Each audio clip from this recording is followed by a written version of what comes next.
김경래 최강 시사.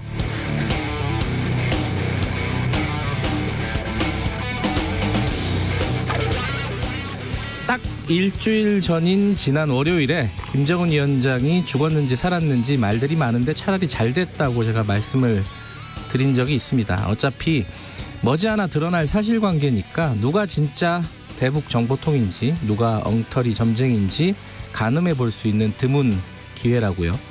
진짜 며칠 안 걸렸습니다. 일단 통일연구원 홍민 실장은 저희 최강시사 인터뷰에서 4월 말 5월 초쯤에 김정은이 모습을 드러낼 것이다 이렇게 예측을 했는데 정확했습니다. 박수를 보내드립니다.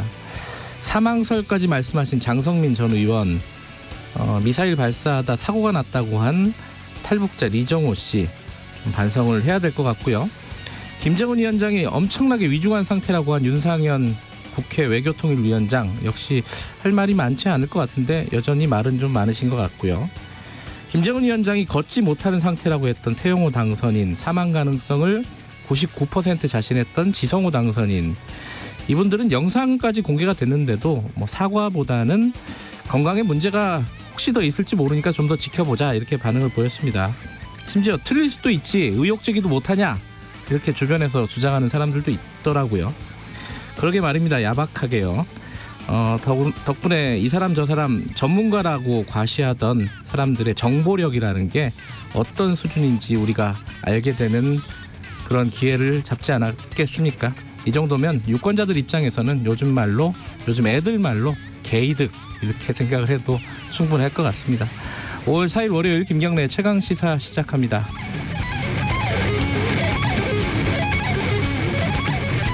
김경래 최강시사는 유튜브 라이브 열려 있습니다. 많이들 들어와 주시고요. 샵 9730으로 문자 보내주시기 바랍니다. 짧은 문자는 50원, 긴 문자는 100원이고요. 스마트폰 콩 이용하시면 무료로 참여하실 수 있습니다.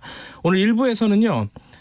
KBS 정성호 기자하고 더불어시민당 양정숙 당선인 탈세 의혹 관련해서 좀 자세히 알아보겠습니다. 이게 최초로 보도한 기자이기도 하고요.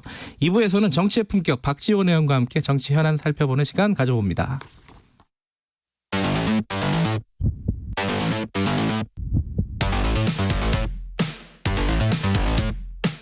오늘 아침 가장 뜨거운 뉴스 언박싱. 네, 택배 박스를 뜯는 두근두근한 마음으로 준비합니다. 뉴스 언박싱.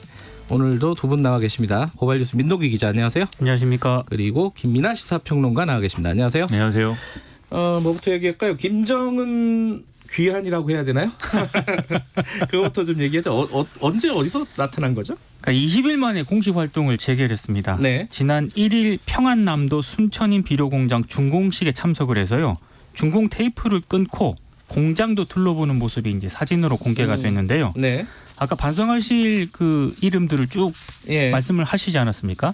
여기에 데일리 NK, CNN, 제가 빠뜨린 게 있군요. 미 MBC 그리고 조중동을 비롯한 국내 언론들 여기도 좀 반성 리스트에 좀 들어가야 될 것 같습니다. 지금 그 화면을 보니까 특별하게 이상이 보이지는 않더라고요. 걷는 거나 이런 걸 보면은. 그죠? 이상이 있어 보인다라고 주장하는 분들도 있습니다. 여전히요? 네, 그래서 걸음걸이가 약간 어색하다든지 또는 그래요? 어떤 손놀림이 약간 느려 보인다든지 네. 또는 이런 얘기를 하는 사람들도 있지만 네. 그런데 여기에 대해서 사실은 정확한 사실 확인은 안 되는 거죠. 사실 그 찰나의 순간에 잠깐 발을 헛디뎠다든지 이런 걸 가지고 이제 좀 걷는 모습이 이상하다 이렇게 얘기를 하는 건데 네. 언론에 인용된 정부 관계자나 이런 발언을 보면은 네. 또는 이제 연구기관의 이제 관계자나 이런 발언을 보면은 체격이 워낙 이제 정상 조건은 아니기 때문에 이제 독특한 어떤 몸놀림이 있을 수도 있는데 그런 걸 가지고 다 어떤 건강 이상설로 얘기를 하면 어떡하냐. 근데 예. 오늘 그 신문을 보니까요. 예. 전문의들을 또 등장을 시켰더라고요. 그 걸음걸이나 이런 걸 보려고. 그러니까 사진까지 등장을 하면서 그러니까 조선일보 같은 경우가 대표적인데 오른 손목에 흉터가 있다. 그거 얘기 많이 하더라고요. 주사바늘 가능성이 있기 때문에 스텐트 수술 자국 아니냐 이런 얘기도 있고요. 그렇습니다. 그리고 중앙일보도 오늘 NK 뉴스라고요. 미국의 대북 전문 매체 있거든요. 네. 이 매체를 인용을 하면서 김정은 위원장의 오른 손목의 점 요게 심장 시술 검진 흔적일 수도 있다라는 또 제대로 확인되지 않은 보도를 계속 이어가고 있습니다. 예. 그게 이제 없던 게 생긴 거는 이제 사실인 것 같은데 왜냐하면 그렇죠. 그 이전의 사진하고 비교를 해보니까 뭐 묻었을 수도 있는 거 아니에요? 그렇죠. 그거를 네. 없던 게 있다고 해서 그게 뭐 그렇죠. 시술이니 수술의 흔적이라고 하는 것도 좀 오봉인 거죠. 그리고 그걸 사실 제가 뭐 이 자리에서도 한번 말씀드렸는데 김정은 위원장이 예를 들어서 뭐 정신을 잃었다거나 또는 그래서 통치 능력에 이상이 생겼다 건 중요한 뉴스지만 어떤 시술을 받았는지 뭐 혹시 다리가 불편한지 그 태영호 당선인은 그 뭐 혼자서는 일어설 수도 없고 걷지도 못할 것이다라고 주장을 했는데 뭐 그런 게 다리를 다친 거일 수도 있지 않습니까? 네. 근데 이제 그런 것들이 과연 우리가 이렇게 하루 종일 얘기할 만큼의 중요한 정보냐 이런 데는 의문이 든다는 거죠. 그 손목에 점이 생겼는데 그 점은 왜 생긴 거냐 이런 거를 우리가 얘기해야 되는가. 이게 상당히 의문이고. 일종의 안보 상업주의의 일종인 것 같아요, 이게. 그죠? 저 이번- 외신, 국내 언론, 네. 보수 정치인 또 요번에는 이제 탈북 출신 정치인들까지 함께 네. 이 확인되지 않은 김정은 위원장의 건강 이상서를 확대 재생산하는데 대부분 1등 공신이 된 것 같습니다. 그걸 통해서 자기들의 어떤 뭐 인기라든지 그렇죠. 또는 화제성이라든지 뭐 이런 것들을 다 도모하려고 한 것이고 일정 정도는 성공을 거둔 것 같기도 하고요. 카트를 탔다고 또 건강 이상서를 그렇죠. 그게 예. 이제 6인용 카트인가요? 그 좀 길다라는 길더라고요. 예, 예. 카트인데 그걸 이제 그 과거에 2008년에 김정일 국방위원장이 당시 뇌졸중을 앓은 다음에 거동이 불편하니까 이제 현지 지도할 때 타고 다녔다. 네. 그 카트가 다시 나왔으니까 김정은 위원장도 건강 이상인 거다. 이런 주장인 건데 근데 김정은 위원장이 이전에 그 카트를 이용하지 않은 것도 아니고 2012년에도 이용했다 그러고 2014년에도 뭐 어디서 탄 영상이 그래요? 있다고 하거든요. 그 사실 건강 이상과 반드시 이제 관련이 있는 어떤 증거물은 아닌 거죠. 우리가 어렸을 때 수학 시간에 필요 조건, 충분 조건 이런 것도 배웠는데 그런 것에 비춰봐도 너무 과도한 얘기인 것 깜짝이야. 같아요. 저도 지금 정확하게 얘기를 못할 것 같아서 긴장이 상당히 됐습니다. 맞나 필요 조건이? 네, 모르겠습니다. 조건이죠. 근데 그 공교롭게도 3일에 총격이 일어났어요. 그죠? 어제죠, 어제. 네. 그죠? 이게 또 이걸 연관지어서 또 생각하는 언론들이 좀 있더라고요. 이게 저는 오늘 네. 설마 이걸 연관시킬까 했는데 연관을 시켰습니다. 네. 그러니까 조선일보 같은 경우에 잠적, 깜짝 등장, 총격, 더 큰 도발로 이어지나. 그러니까 GP 총격 사건을 김정은 위원장 자맹하고 연결시켜가지고요. 이게 마치 앞으로 더 큰 일이 벌어질 수도 있다 이런 점을 좀 시사를 했던데 이것 역시 확인은 안 되는 그런 무리한 해석이라고 저는 생각을 하고요. 조금 이 김정은 건강 이상서를 통해서 국내 언론이 좀 망신을 많이 당했는데 네. 여전히 지금 뭐 깨달은 바라거나 좀 교훈을 얻은 게 전혀 없는 것 같습니다. 이게 북한의 의도적인 도발이냐 아니면은 뭐 일종의 실수냐 어떻게 몇 가지 이제 해석할 수 있는 여지가 좀 있죠. 어떻게 보세요? 일단 뭐 군 당국은 의도적 도발 가능성은 낮다 이렇게 설명을 하고 있는 게 당시에 안개가 이제 짙게 꼈기 때문에 만약에 의도적인 도발을 하려고 했으면 네. 안개가 끼지 않은 날을 선택해서 정확하게 이제 타격을 했을 것이다 이렇게 얘기를 하고 있고요. 네. 그다음에 이제 보통은 북측이 높은 데서 이제 낮은 곳으로 사격을 하는데 이 초소는 이제 우리 초소가 더 높은 데 있었다고 하니까 공격하기에는 불리한 거죠. 북한 쪽에서 북한 보면은. 입장에서는 그렇죠. 오히려 불리하죠. 예. 그렇죠. 그리고 총탄이 또 유효 사거리 밖에서 날아왔기 때문에 이것도 이제 의도적이라고 보기는 어려운 부분이고 그다음에 자기들이 의도하고 쐈으면 총격을 한 이후에 자기들이 또 나름대로 이제 대응 사격이나 이런 거를 대비해서 대비 태세를 갖출 거 아닙니까? 네. 옆에서 계속 그 농사를 짓고 있었다고 하거든요. 네. 여기 북한의 경우에는 이제 나름 옆에서 이제 농사를 짓는가 봅니다. 네. 네, 그래서 여전히 그런 상황이었기 때문에 그래서 이제 의도적인 도발은 아닐 것이다라고 판단은 하지만 다만 이것도 이제 북한이 설명을 안 해주고 있기 때문에 뭐 좀 뭐라고 설명하는지는 기다려 보겠다 이런 입장인 것 같고 근데 현실적으로 네. 현장 지휘관이 거기서 어떤 뭐 독단적인 지시를 했다거나 그래서 총을 쐈다든지 뭐 이런 해석은 있을 수도 있는데 네. 김정은 위원장이 전화를 뭐 어디다 해서 그러면 어느 GP에서 4발 정도의 총을 한번 안개가 끼었지만 한번 쏴봐라 이렇게 지시를 해야 이게 의도적인 도발이 되는 거잖아요. 네. 근데 이렇게 상상하기는 좀 어렵지 않나. 이게 뭐 총탄인데 그죠? 네. 미사일이나 무슨 핵무기였으면은 의도적인 도발이라고 볼 수도 있겠는데 좀 어려운 것 같습니다. 얘기가. 알겠습니다. 이건 좀 지켜보죠. 네. 북한이 설명을 할 가능성이 그렇게 높지는 않겠지만 어쨌든 이후 상황들을 좀 지켜보도록 하고요. 오늘 가장 큰 뉴스 중에 하나는 사실은 어린이날 지나고 나서는 방역 체계가 좀 바뀌는 거죠, 사실. 생활 속 거리두기로 바뀌는 거죠. 이게 정확하게 어떤 의미예요? 민노기 기자가 잠깐 설명해 주시죠. 그러니까 이게 한마디로 이제는 정부가 좀 강력하게 사회적 거리두기를 하지 않고요. 네. 일종의 이제 생활 속에서 시민들이 자발적으로 이제 좀 자발성에 맡기는 그런 조치라고 해석을 하시면 될 것 크게 같습니다. 보면 완화하는 거죠. 그렇습니다. 예, 예. 그러니까 3월 22일에 그 고강도 사회적 거리두기를 시행을 했는데 이게 45일 만에 이제 정부가 푼 거거든요. 네. 그러니까 기본적으로 회식, 모임, 외출 등이 원칙적으로 허용이 되고요. 예. 다만 그 종교, 체육, 유흥시설과 같은 밀집 시설에 대한 중앙정부 차원의 행정명령이 있지 않습니까? 네. 이게 권고로 대체가 됩니다. 그러니까 권고 같은 경우에는 아무래도 강제력이 없는 것이기 때문에 네. 시민들이 이제 알아서 자발적으로 하시라 이런 의미인 것 같은데 좀 우려의 목소리도 좀 나오고 있습니다.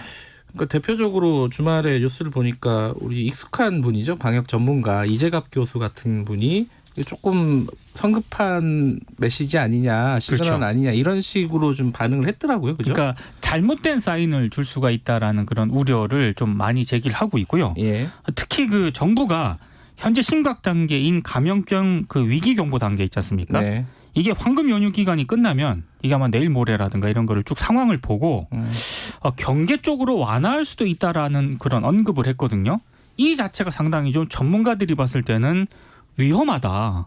정부가 이걸 섣부르게 얘기하는 것 자체가 잘못된 신호를 줄 수 있다. 이런 점을 지적을 하고 있습니다. 근데 아마도 이렇게 뭐 할 수밖에 없다는 판단은 일단 경제 상황에 대한 판단이 예. 1차적으로 있었을 것 같고 네. 그다음에 뭐 오늘 발표가 되겠지만 등교나 이런 것들을 언제까지 이제 뭐 미루고 있어야 되는지 이런 거에 대한 어떤 판단도 있었을 것 같습니다. 근데 이제 제가 좀 이 소식을 보면서 우려가 됐던 건 이제 생활 속 어떤 방역의 실천을 해야 되는데 네. 사실 그것이 어려운 분들도 있는 거잖아요. 예를 들면 지금 이제 그 정부가 애초에 만들었던 수칙 중에는 아프면 이제 출근을 자제해라. 이런 것도 있었는데 그 내용이 사실은 출근 자제라기보다는 좀 더 이제 후퇴했다는 거 아닙니까? 네. 출근하지 말라는 거에서 자제해라로. 근데 그런 걸 보면은 왜 그랬느냐를 보면은 의견 수렴 과정에서 아프다는 이유로 출근을 하지 않는 것이 사실 실질적으로는 어렵다. 이렇게 답한 경우들이 많았기 때문에 네. 사실 생활 속 거리두기를 하려면 자기가 처해 있는 조건이나 이런 것에 따라서 지킬 수 있는 경우도 있고 없는 경우도 있다는 것에 대해서 네. 보완이 있어야 된다는 거죠. 그래서 우리가 콜센터 집단 감염이나 이런 데서 봤듯이 뭐 거리두기나 이런 것들이 불가능한 조건인 작업장이나 이런 데서는 좀 대안적으로 이걸 생활 속 거리두기를 할 수 있는 그런 방안들을 강구를 해야 될 것 같습니다. 어찌됐든 뭐 정부에서 생활 속 거리두기 이런 식으로 방침을 밝힌다고 해서 방역에 대해서 뭐 경각심을 풀자 뭐 이런 뜻은 절대 아니다. 절대 아닙니다. 뭐 그렇게 이해를 일단 하고 앞으로 좀 뭐 계약이라든가 이런 일정 오늘 발표되는 것 좀 지켜보고요. 이게 연결되는 얘기인데 코로나 대책 중에 하나일 수도 있는데 이 전국민 고용보험 합대 이거는 우리 프로그램에서 김기식 위원장이 항상 주장하던 거거든요. 이게 어떤 의견이. 내용이에요, 정확하게는?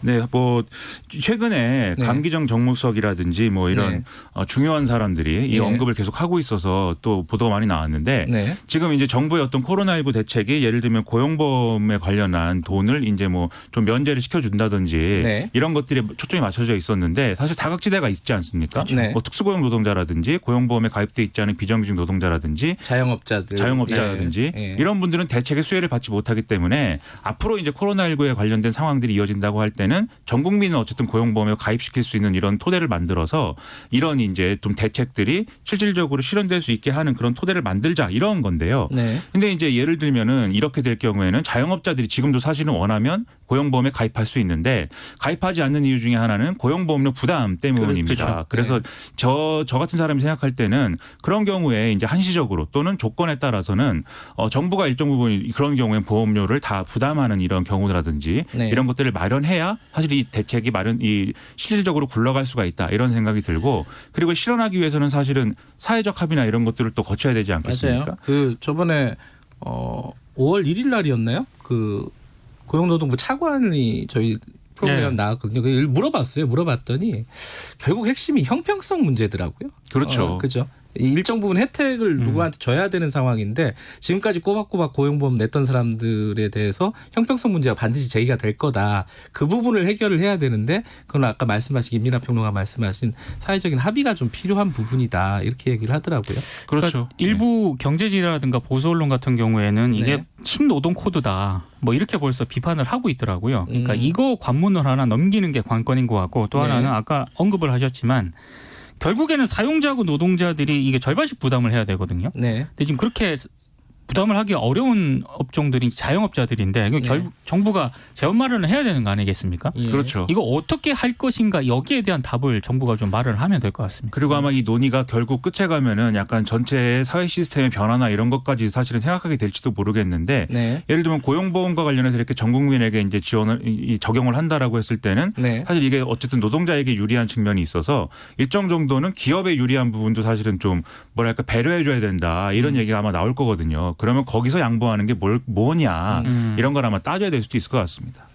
당장 생각해도 좀 복잡한 문제가 특수고용 노동자가 그렇죠. 고용보험에 가입을 하게 되면은 네. 사용자 노동자 반반씩 내잖아요. 일반 그렇죠. 사업자는. 네. 근데 사용자 측 부담액을 누가 그럼 부담할 것이냐. 그게 되게 애매하죠. 지금 네. 상황에서는 그래서 노동자가 다 부담해야 되기 때문에 그렇죠. 여기에 대한 정부의 이제 정부의 일정 부분 부담분이 있어야 된다는 거죠. 예. 하나만 간단하게 좀 알아보죠. 지금 그 이천 물류 화재 그 화재 원인이라든가 이런 부분들은 어디까지 나왔습니까? 일단 뭐 화재 원인에 대해서는 아직 정확하게 지금 감식 중인 거고요. 감식 중인 예. 거고요. 예. 다만 이제 사망자들 유해 있지 않습니까? 예. 모두 수습이 됐습니다. 아, 그리고 지금 원인 규명, 화재 원인 규명을 위해서 내일 이제 추가 합동 감식을 벌이기로 했는데 네. 이게 그러니까 화재 원인을 밝히는 데는 네. 조금 시일이 좀 걸릴 것 그러겠죠. 같습니다. 근데 이제 지금 계속 문제 제기가 되고 있는 부분이 이런 대규모 사상자가 발생한 화재 혹은 산업재해임에도 불구하고 처벌 수위가 지금까지 계속 낮았다. 네. 이거 뭐 누구죠? 이게 정부 당국자들이 현장에 가서도 계속 법을 만들겠다 뭐 이런 식으로 얘기하는데 네. 이게 어떤 상황인 건지 간단하게 정리하고 마무리하죠. 그러니까 지금 그 화재 참사 같은 경우에 이번 그 이천 화재 참사 같은 경우에 이른바 네. 김용균법의 적용을 받거든요. 네. 근데 적용을 받게 되면 원청 사업주의 처벌 수위가 네. 7년 이하 징역 또는 1억 이하 벌금형이거나요. 예. 10년 이하 징역 또는 10억 이하 벌금은 매길 수 있도록 되어 있습니다. 네. 근데 문제는 이대로 처벌을 할 것인가? 왜냐하면 기존 법으로도 7년 이하 징역 등의 중형을 내릴 수 있었는데 네. 이렇게 안 내렸다는 게 지금 전문가들 지적이거든요. 그러니까 7년 이하였는데 김용균법이 만들어지면서 10년 이하로 상향이 된 거죠. 상향이 됐는데 예. 기존 법으로도 대부분 벌금형이었고 그 벌금형도 굉장히 약하게 나왔습니다. 예. 그러니까 김용균법에 따라 처리를 한다 하더라도 과연 중형이 선고가 될 수 있을 것인가 이거는 좀 상황을 봐야 된다는 게 전문가들 이게 얘기입니다. 건설 현장 같은 경우에는 다단계 하도급이 일상화되어 있어서 이런 사고가 일어났을 때는 책임을 이제 밑으로 떠넘기잖아요. 그렇죠. 원청은 하청에게, 하청은 예. 노동자 개인에게 떠넘기기 때문에 그런 것을 어떻게 판단할 거냐에 사법부의 어떤 판단 변화가 좀 있어야 될 것 같고 그것이 좀 같이 이루어져야 이런 법의 취지나 이런 것들이 잘 될 것 같습니다. 많이들 나오는 얘기가 그 2008년도 네. 이천 냉동창고 화재 때 사업주가 고작 벌금 2천만 원을 받았다는 얘기가 나오는 거죠. 그죠? 네. 그게 사방자가 40명이었는데 그렇습니다. 이 부분은 법만으로는 해결되는 문제는 아닌 것 같다. 그렇습니다. 라는 예. 생각도 들고요. 자, 오늘 여기까지 하죠. 오늘 두 분 감사합니다. 고맙습니다. 고맙습니다. 고발뉴스 민노기 기자, 김민하 시사평론가였습니다. 김경래의 최강시사 듣고 계신 지금 시각은 7시 38분입니다. 출근길 날씨 정보입니다. 지금 강원 동해안과 남부지방, 제주도에 껴있는 짙은 안개는 기온이 오르면서 차츰 사라지겠고 오늘 전국에 가끔 구름이 많이 끼겠습니다. 동해안 지방만 동풍의 영향으로 오후부터 밤 사이에 비가 조금 오겠습니다. 한낮 기온은 서울 26도, 광주 27도, 대구 30도 등으로 대부분 25도를 웃돌겠고 충청 이남 내륙 지역은 30도 가까이 올라 낮 동안 덥겠습니다. 한편 중북부 지방은 건조주의보가 계속 이어지고 있어 불조심하셔야겠습니다. 현재 서울의 기온은 18.6도입니다. 날씨 정보 송소진입니다. 이어서 이 시각 교통 상황을 KBS 교통정보센터 김한나 씨가 전해드립니다. 네, 고속도로는 오전 정체가 시작됐습니다. 서울 외곽고속도로 일산에서 판교 방면으로 중동에서 송내까지 짧게 정체고요. 구리에서 판교 쪽은 구리 남양주금소부터 상일까지 5km 사이에서 차들이 서행합니다. 경부고속도로 서울 방면은 양재 부근에서 반포까지, 반대 부산 쪽은 한남에서 서초, 또 신갈분기점에서 수원 사이에서 정체고요. 서해안고속도로 서울 방면으로는 서해대교 부근 갓길에서 고장차를 처리하고 있어서 주의 운전하셔야겠습니다. KBS 교통정보센터였습니다. 최강 시사.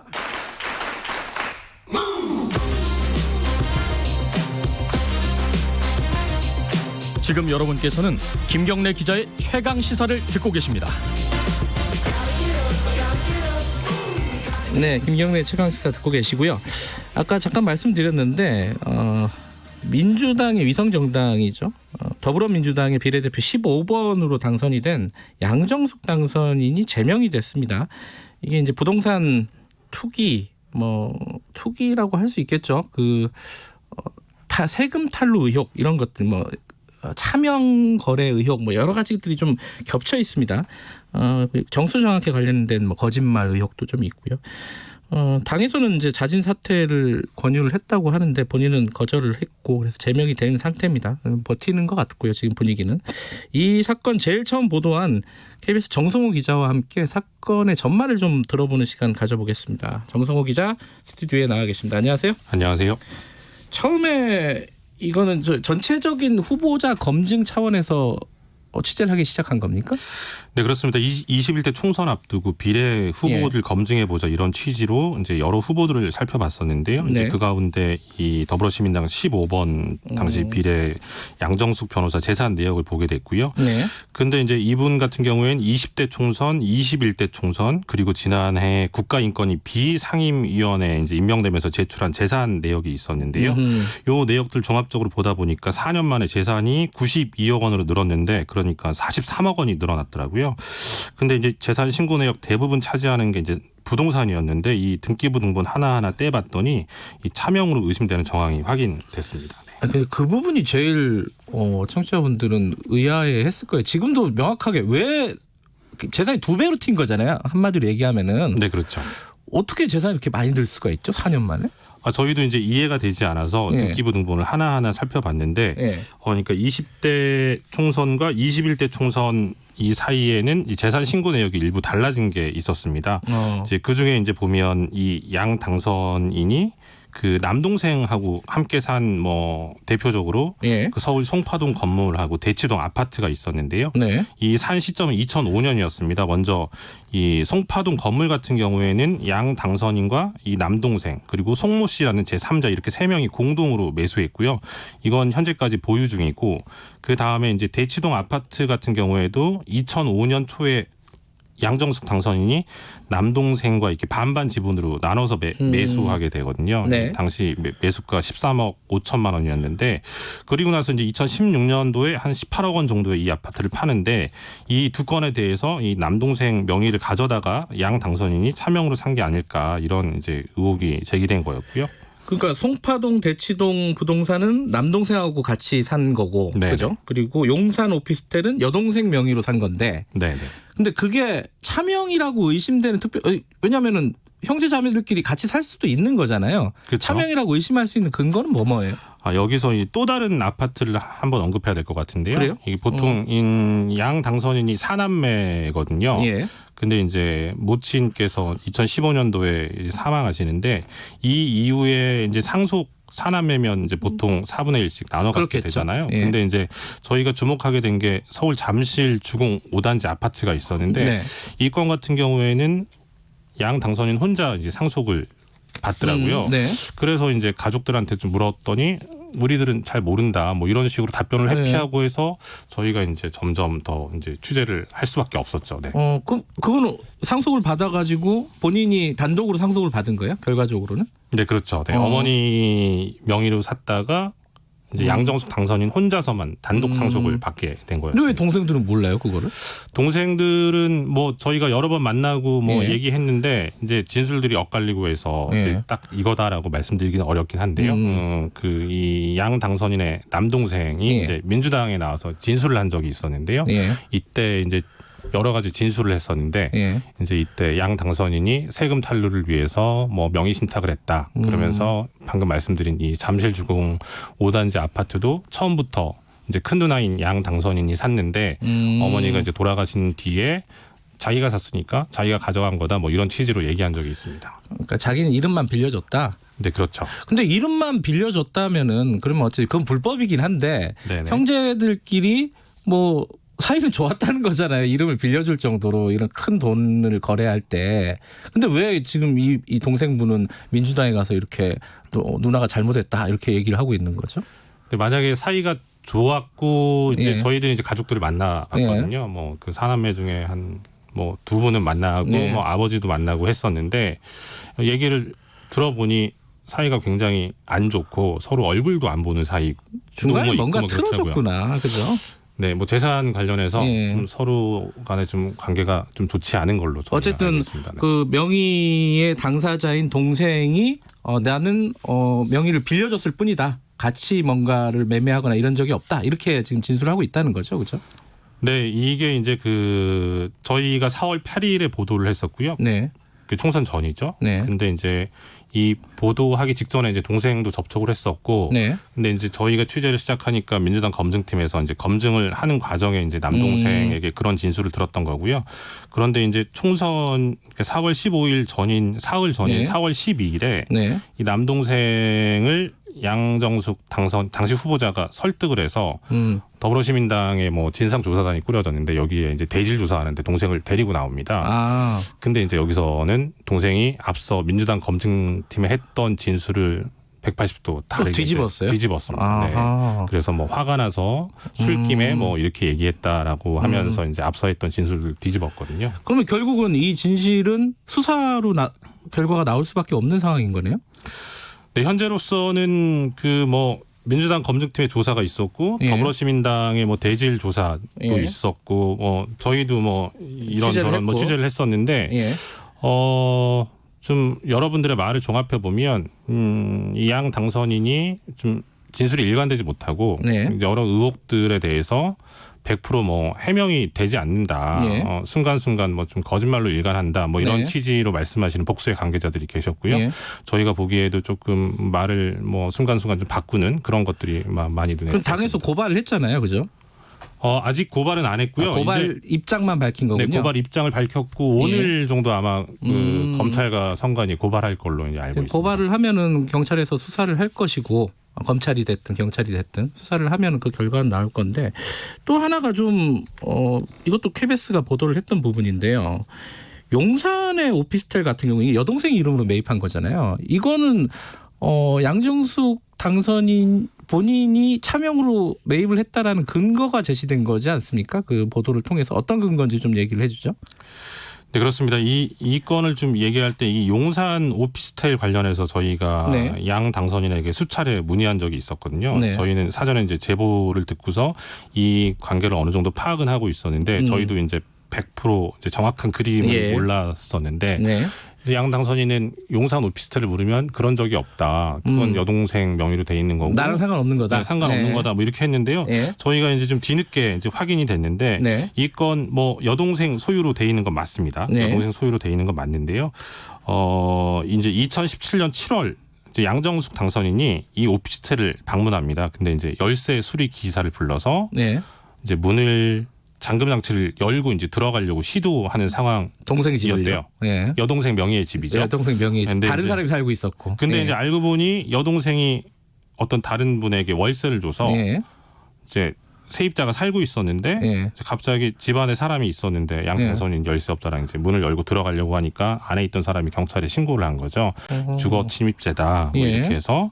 근데 이제 이것 때문에 이제 경찰이 조사를 했었는데요. 예. 이 당시에 이제 양 당선인이 경찰에 뭐라고 진술을 했냐면 이거는 내가 분양받은 집인데 팔려고 부동산에 내놨다. 예. 문이 열리지 않아서 그 수리 기사를 불러서 문을 열려고 했다. 뭐 이렇게 진술을 했고요. 근데 알고 보니 여동생이 그러니까 그 양 당선인하고 상의 없이 월세를 줘서 네. 그러니까 세입자가 있다는 걸 몰랐다는 거였죠. 그러니까 사실상 이제 내 명의로 이제 분양을 받았다. 뭐 그리고 자기가 이제 집을 내놨다. 뭐 이런 진술로 봤을 때는 이제 여동생 명의로 차명 보유를 한 걸 뭐 시인한 걸로 보이는데요. 예. 근데 이제 이 건 관련해서 양 당선자는 계속 여전히 그런 적이 없다. 역시 여동생 거다 이런 말만 되풀이하고 있고요. 저희가 여동생도 좀 찾아가서 만나려고 했었는데 여동생은 저희 취재진을 만나주지 않더라고요. 어쨌든 그 주거 침입과 관련된 그 뭐랄까요? 신고가 들어간 과정에서 그걸 해명을 하다 보니까 이게 여동생 게 아니라 내 거다라고 얘기를 할 수밖에 없는 상황이었다. 네네. 그 부분도 역시 또 뭐 경찰이나 검찰이 수사를 하면 금방 나올 부분이긴 한데, 근데 핵심은 자 지금까지 말씀하신 게 사실은 KBS 취재진이 이게 밝혀낸 내용들 아닙니까? 취재를 통해서. 네네. 근데 왜 더불어시민당이라든가 이건 사실 이제 민주당하고 관련된 거니까 더불어민주당에서는 사전에 이런 것들이 스크린되지 않았느냐 이게 이제 계속 논란 아니겠습니까? 어떻게 보세요? 취재를 해보니까 아예 모르고 있었어요 당에서는? 당에서 뭐 검증을 한다고 하긴 한 걸로 알고 있는데요. 예. 디테일하게 들어가서 뭐 의혹 여러 가지를 놓고서 다 검증한 건 아니라고 저희는 알고 있고요. 네. 저희가 이제 취재가 시작되고 나서 보도가 이제 임박해 오니까 네. 당에서는 이제 총선에 어떤 악영향이 있지 않을까라고 해서 이제 그 차원에서 조사를 이제 한 거였고요. 네. 그 전까지는 뭐 이런 디테일한 내막까지는 당에서 전혀 좀 몰랐던 걸로 알고 있는데 그 이유가 이제 뭐 국가인권위의 뭐 비상임위원도 했고 네. 그 민주당 내에서 뭐 법률 자문단으로서 뭐 좀 역할도 하고 뭐 그런 여러 가지 것들이 좀 고려된 게 아니었을까 뭐 그런 생각이 들더라고요. 뭐 우이종 더불어시민당 공동대표 같은 경우에는 이 진상 규명하는 시민당이 오히려 칭찬을 들어도 된다 뭐 이런 식으로 얘기해서 역풍을 맞는 것 같기도 한데 지금 상황은 어떻습니까? 지금 이제 제명이 된 거고 본인은 사퇴나 그 이후에 접촉을 한 적이 있어요? 사퇴나 이런 뭐 입장을 밝힐 그런 분위기는 있나요? 어떻게 보세요? 저희가 파악하기로는요. 네. 이게 뭐 당 관계자들하고 뭐 여러 번 뭐 네. 얘기도 하고 뭐 본인하고는 뭐 지난주에 보도할 때 이제 만난 게 마지막이긴 한데요. 뭐라고 네. 하던가요? 여전히 뭐 자기는 다 아무 잘못이 없고 뭐 자진 사퇴할 생각도 없고 그래요? 그리고 지금 이제 더불어시민당이 더불어민주당하고 이제 합당이 곧 있을 거잖아요. 네. 근데 이제 더불어시민당에서 제명하고 뭐 검찰 고발 이런 조치를 하고 있는데 자기는 여전히 민주당으로 돌아가서 민주당과 상의하겠다. 뭐 이건 이제 절대 이제 물러나지 않겠다. 뭐 이런 의지의 표현으로 읽힙니다. 결국은 뭐 수사기관의 수사를 통해서 밝혀질 수밖에 없는 내용이 되겠네요. 본인이 스스로 뭐 사퇴를 하거나 이런 일은 지금 생각하지 않는 것 같으니까요. 그렇죠. 네. 알겠습니다. 뭐 추가적으로 뭐 취재하고 있는 부분이 있나요? 이 부분에 대해서? 양 당선인 관련해서는 일단 그 저희가 의혹을 품었던 부분에 대해서는 어느 정도 네. 좀 해소가 됐는데요. 혹시 뭐 추가로 확인되는 게 있으면 네. 뭐 추가 보도할 수도 있을 것 같습니다. 알겠습니다. 자, KBS 정치부의 정성호 기자였습니다. 고맙습니다. 김경래 최강시사 1분 여기까지고요. 잠시 후 2부에서는요. 정치의 품격 박지원 의원 만나고요. 3부에서는요. 오늘 처음 만나보는 코너입니다. 박대기 기자의 고속경제. 자, 왜 고속경제인지 한번 들어봐 주시기 바라겠습니다. 한 8시에 다시 돌아오겠습니다.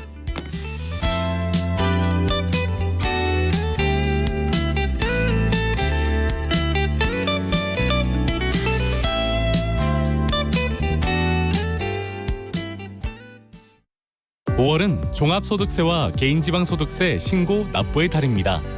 이제 개인지방소득세도 국세청 홈택스로 한 번에 신고하세요. 모든 납세자는 6월 1일까지 신고하시고 납부는 8월 31일까지 하시면 됩니다. 대구와 경북, 경산, 정도, 봉화의 특별재난지역은 6월 30일까지 신고기한이 1개월 연장되었습니다. 올해부터 모두 체험 신고 대상자는 가까운 자치단체 합동신고센터나 세무서에서 도움을 받으실 수 있습니다. 행정안전부와 국세청은 납세자 여러분의 세금 신고에 불편함이 없도록 최선을 다하겠습니다. 한평생 가족을 위해 살아온 김필수 아버님의 삶의 경륜을 흔들림 없이 꿈을 향해 나아가는 27 박찬수 씨의 뚝심을, 소외된 이들을 돌아볼 줄 아는 주부 지소영 씨의 따뜻한 마음을 대한민국 법정으로 초대합니다. 만 20세 이상 국민이라면 누구나 국민이 직접 배심원으로 참여하는 국민참여재판. 재판 참관부터 피고인 유무죄 논의까지 국민과 함께하는 투명하고 민주적인 국민참여재판. 여러분의 관심과 적극적인 참여가 더 공정한 대한민국을 만듭니다. 이 캠페인은 법무부가 함께합니다. 안녕하세요. 개그맨 이승윤입니다. 제가 퀴즈를 하나 내볼게요. 제가 자연인에게 땅을 팔았습니다. 그런데 아플싸 이 땅이 오염돼 있는 겁니다. 이때 오염된 땅을 정화하는 책임은 누구에게 있을까요? 정답은 정화 책임이 자연인에게 돌아갈 수도 있다는 사실 알고 계셨나요? 토양 환경 평가를 하지 않았다면 말이죠. 토양 환경 평가는 부동산 거래 시 토양의 오염 여부를 측정해서 토양 오염에 따른 경제적, 법적 피해를 막아주는 제도입니다. 이제 부동산을 거래하기 전엔 토양 환경 평가 제도를 꼭 기억하세요. 이 캠페인은 환경부와 한국환경공단이 함께합니다. 말 같은 말.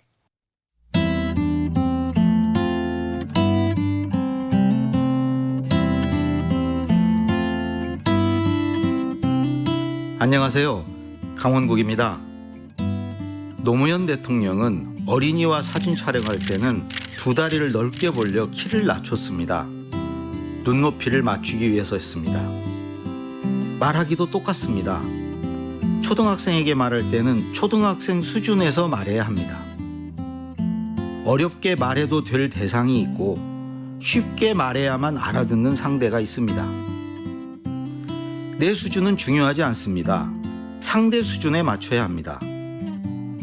내가 얼마나 많이 알고 있는지, 내 생각이 얼마나 깊은지는 의미 없습니다. 듣는 사람의 지식 수준과 생각의 깊이를 고려하는 게 중요합니다. 아하. 지식의 저주란 말이 있죠. 무엇에 대해 잘 알게 되면 그것을 모르는 사람의 상태를 이해하지 못하기 때문에 쉽게 전달하기가 어려워진다는 것입니다. 아는 게 병이라고 했습니다. 하늘에서 내려다보는 사람은 선문답 같은 소리를 합니다. 발을 땅에 딛고 봐야 합니다. 때론 서서 봐도 잘 보이지 않지요. 앉아서 봐야 합니다. 필요하면 엎드려 봐야 합니다. 이렇게 자신을 낮추고 상대 수준에 맞춰 말하는 것이 눈높이를 맞추는 말하기입니다. 눈높이를 맞춘다는 것은 기대에 부응한다는 것이기도 합니다. 중국 고사성어에 대우탄금이란 말이 있습니다. 소 앞에서 검은고를 탄다는 뜻입니다. 쇠기의 경릴기와 비슷한 말이죠. 사람마다 듣고 싶은 소리가 있고 도움이 되는 말이 따로 있습니다. 더하기 빼기를 배우고 싶다는 초등학생에게 미적분을 가르쳐주면 김 빠지겠지요. 상대방의 기대에 부응하는 말을 하는 것이 눈높이를 맞추는 것입니다. 이맘때면 어린이를 행복하게 하는 말이 뭔지 고민하는 어른들이 많을 텐데요. 눈높이를 낮추는 것부터 시작해 보기 바랍니다. 강원국의 말 같은 말이었습니다.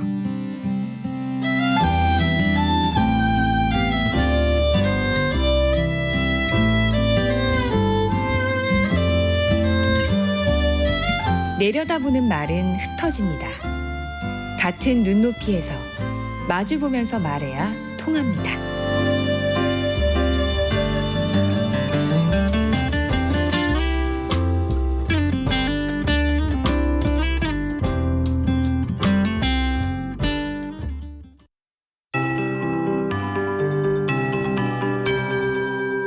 KBS 58분 날씨. 오늘 옷차림을 가볍게 하셔야겠습니다. 낮에는 반소매 옷을 입어도 될 정도로 기온이 크게 오를 전망인데요. 서울이 26도, 광주 27도, 대전 28도, 대구 30도까지 오르며 6월 중순에 해당하는 더위가 나타나는 곳이 많겠습니다. 벌써 더워지나 싶을 텐데요. 어린이날인 내일이 여름의 시작을 알리는 절기 입합니다. 하지만 내일은 오늘보다 4, 5도가량 떨어져 20도 안팎을 보이며 따뜻할 전망입니다. 한편 아직 강원 동해안과 남부지방, 제주도에 안개가 짙게 껴 있습니다. 이 안개는 기온이 오르면서 차츰 사라지겠고 오늘 전국에 가끔 구름이 많이 끼겠습니다. 동해안 지방만 동풍의 영향으로 오후부터 밤 사이에 비가 조금 내리겠습니다. 어제 비가 내리면서 건조함이 해소된 충청과 남부지방과는 달리 서울, 경기와 강원도 그리고 경북 일부 지역에는 여전히 건조주의보가 내려져 있습니다. 불조심하시기 바랍니다. 어린이날인 내일은 중부지방은 구름 많이 끼겠지만 남부지방은 오후부터 밤 사이에 5mm 안팎의 비가 조금 내릴 것으로 예상됩니다. 현재 서울의 기온은 19.5도, 습도는 74%입니다. KBS 58분 날씨 송소진입니다.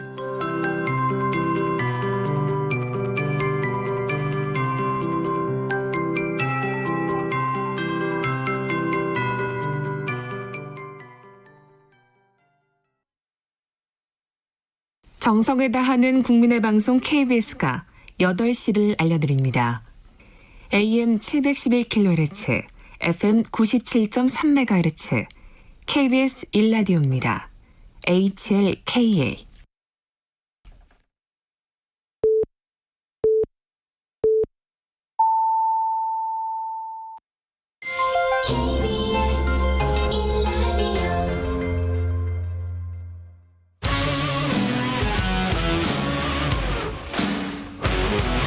탐사보도 전문기자 김경래 최강시사.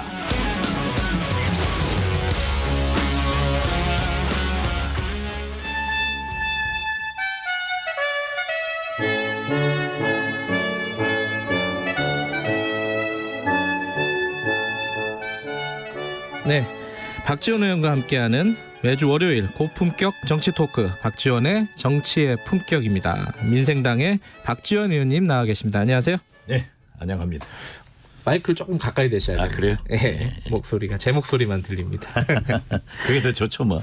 무슨 말씀을요? 청취자분들이 박지원 의원님을 많이 기다리고 있습니다. 이번에 김정은 위원장 사태라고 해야 되나요? 해프닝이죠, 일종의. 제가 뭐 제 자랑 같습니다만은 네, 자랑하셔도 될 것 같아요, 이번. 저는 처음부터 네. 이건 아니다. 네. 그렇게 했는데 참 그건 다 밀려가고 그건 진짜 엉터리죠. 뭐 뉴욕타임스가 보도했던데 네. 전 세계의 김정은 위원장에 대한 대북 정보가 진짜 엉망이다. 또는 정치적으로 너무 이용했다. 네. 또는 잘 모르는 일부 극우 보수 인사들이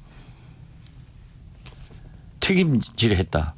이렇게밖에 볼 수 없는 거예요. 아니 그 박지원 의원께서는 CNN 보도 이후에도 이거는 김정은은 지금 큰 이상이 없다 계속 말씀해 보셨잖아요. CNN 보도 후에 바로 제가 그랬죠. 예. 왜냐하면은 제가 또 가지고 있는 네트워크나 여러 가지 확인을 해야죠. 네. 그리고 분석을 해봐야 된단 말이에요. 네. 그러니까 이건 분명하다. 이 소위 호위사령부 네.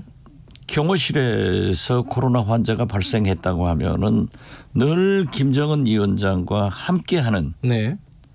김여정, 최영애, 김재룡, 네. 박봉주 등 권력 서열 10위 내외에 있는 사람들이 일제히 사라졌단 말이에요. 네.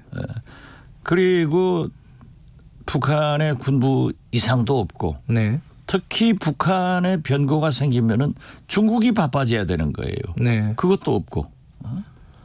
그래서 저는 아니다. 이건 코로나로 파천을 했다라고 했는데 나중에 후속 보도가 계속 원산 네. 갈마지구다. 또 정부에서도 원산 쪽이라고 그렇죠. 얘기를 했죠. 예. 또 미국에서도 사실상 인정을 했고요. 네.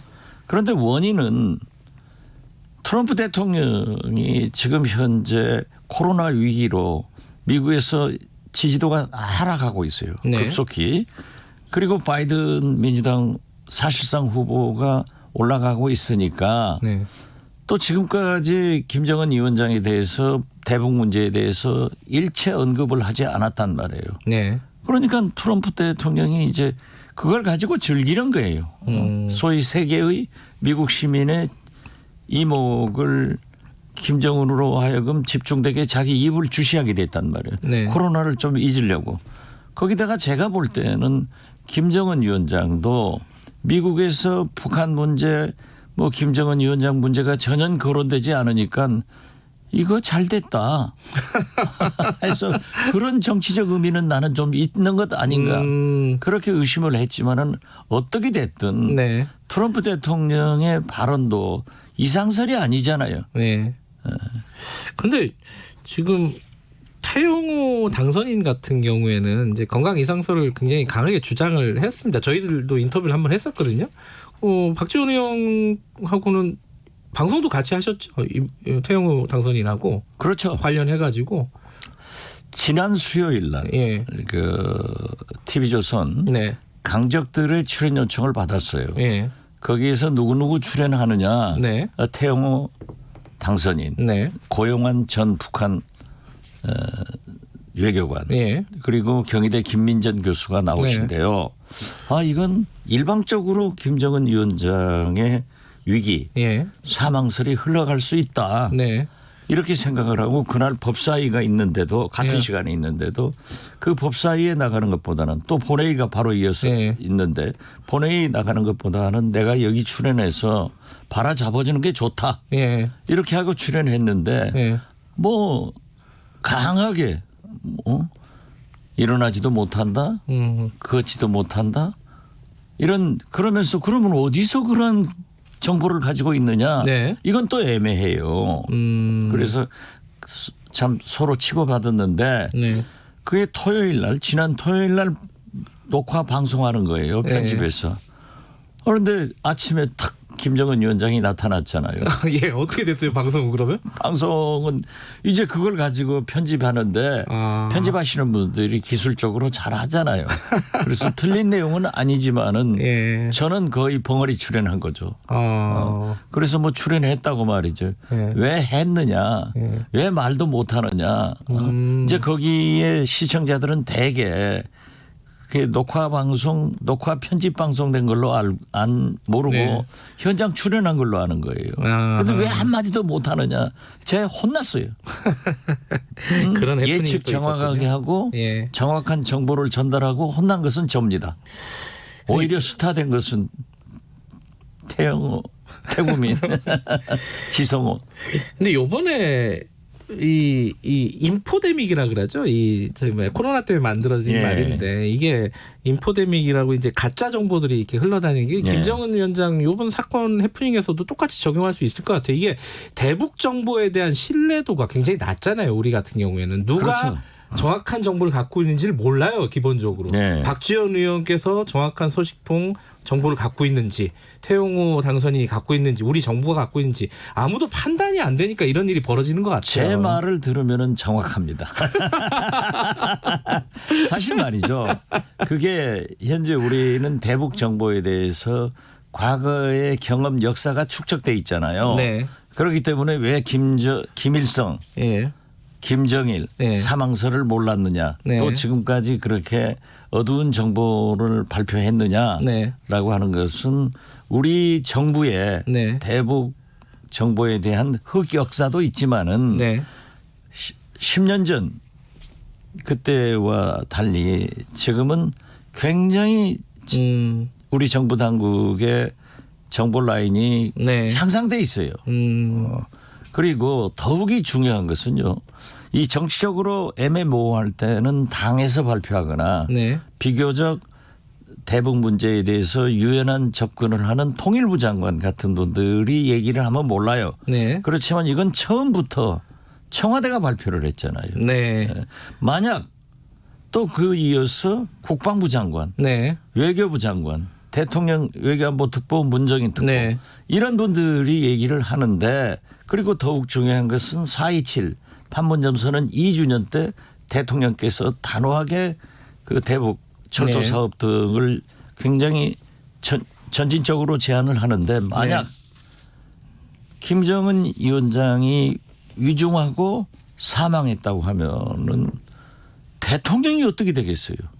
엄청난 아마 문재인 대통령 하야하라고 탄핵하라고 난리가 날 거예요. 그렇기 때문에 청와대의 발표는 굉장히 신중하고 네. 모든 대북 정보를 합해서 네. NSC에서 결정돼서 청와대가 얘기하는 거 아니에요. 네. 이러한 것을 불신하는 것은 과거에 대북 정보에 대한 흑역사 잘못 알았을 때하고 지금 현 정부의 대북 정보 라인은 즉 김대중 정부 때 제가 거기 비서실장하고 핵심에 있었지 않습니까? 네. 그때의 대북 정보보다는 지금 문재인 대북 정보는 훨씬 정확하고 거의 100% 믿어도 좋다. 예. 그리고 이게 한미 공조의 결과예요. 미국 CIA에서는 아무런 얘기 안 하잖아요. 네. 오직 트럼프 대통령과 폼페이오 국무장관만 둘이 주고받지. 네. 알겠습니다. 요 얘기 넘어가려고 그랬는데 자꾸 안 끝나네요. 이거 하나만 더 여쭤보고 그 총기 사건이 일어났습니다. GP에서요. 예, 예. 요거는 연관성이 있다고 보세요? 글쎄 정부 발표 보면은 우발적이라고 예. 그러는데 예. 그 4발에 불과했고 예. 우리가 20발의 대응 사격을 했는데도 아무런 그 저쪽에 태도가 없다고 하면은 저는 우발적으로 보는 것이 옳다. 예. 그렇게 생각합니다. 지금 뭐 코로나나 여러 가지 좀 경제적인 상황도 안 좋고 이래가지고 이게 남북 간의 대화 같은 것들이 원활하게 진행이 될까 좀 걱정이 되는 부분이 있는데 대통령 이번에 4.27 담화를 보면은 의지는 있는 것 같아요. 이거 어떻게 잘하신 되겠습니까? 거죠. 지금 북미 관계가 교착 상태에 있으면은 예. 우리가 한 발 앞서 나가야 됩니다. 네. 그래서 지금 보시면은 제가 볼 때는 자기들이 북한이 코로나 청정 지역이다. 네. 이렇게 얘기했다가 지금 파천도 했고 네. 또 박봉주 권력서일 3위 노동당 부위원장이 마스크 쓴 사람들하고 나타났잖아요. 네. 그리고 중국에서 50명 의료진이 들어갔다고 하면은 사실 북중 간의 두만강 등 국경은 지금 의미가 없어요. 왔다 갔다 하니까.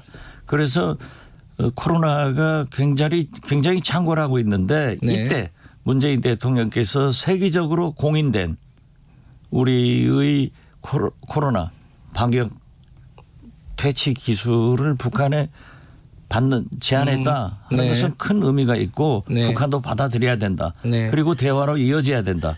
이렇게 생각합니다. 대화의 어떤 물꼬는 코로나로부터 시작될 가능성이 높겠네요. 가능성이 높죠. 예. 그러니까 중국에서 50명이나 들어가죠. 네. 김정은 위원장 한 사람 아픈데 뭐 50명 의사가 들어갈 리는 없잖아요. 코로나예요. 알겠습니다. 오늘 시간이 많이 돼서 정치 얘기로 바로 넘어가도록 하겠습니다.